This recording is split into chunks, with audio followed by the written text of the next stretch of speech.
Finding unnamed ancestors on the 1790 to 1840 censuses. Have you used the 1790 to 1840 census records in your genealogy research? Many beginning genealogists skip these valuable record sources because they do not believe they will include anything useful for them. After all, these early census records only recorded the names of the heads of households. Everyone else in the household was nameless, though the 1810 to 1840 census records break down males and females in each household by age group and free or slave status. The 1840 census even lists how many people living in the household are Revolutionary War veterans. This might not seem like much to go on to discover the people who lived with your early ancestors, and discover new ancestors in the process, but it can be done. You just have to know where to look for clues to the identities of those check marks under the gender and age categories on these old census records.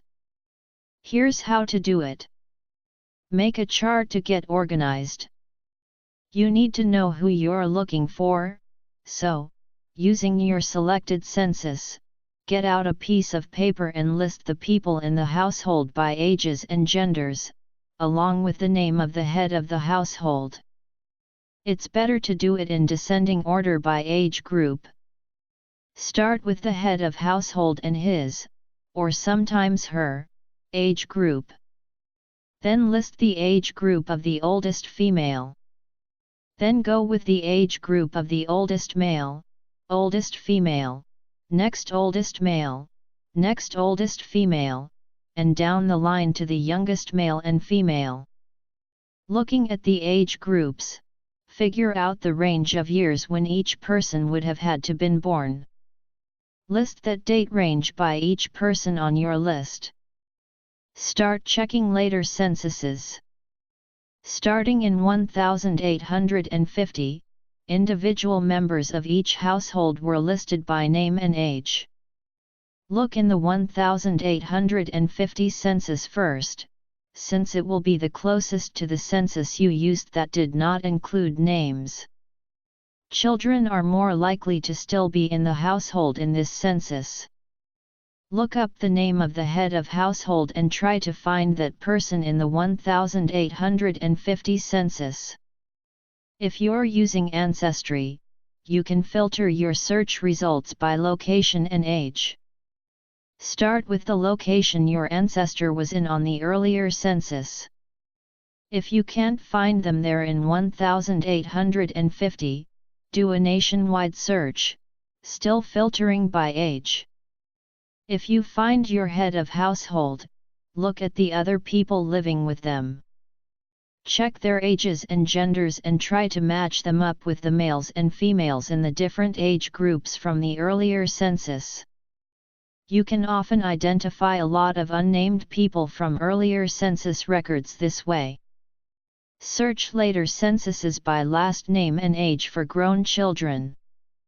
If some of the children from earlier censuses are not living in the head of the household's home in 1850, it could be they either died or left home to find work or get married. It's easier to search for males because you can search by last name, area, and age on later census records online. If you find someone who seems like they could be a match, check online family trees for them to see if anyone has placed them in your head of household's family. If you can't find them in another family tree, look at increasingly later census records to see if the head of household from the earlier census is living with them at some point. It was not unusual for men to take in their aging parents in earlier centuries.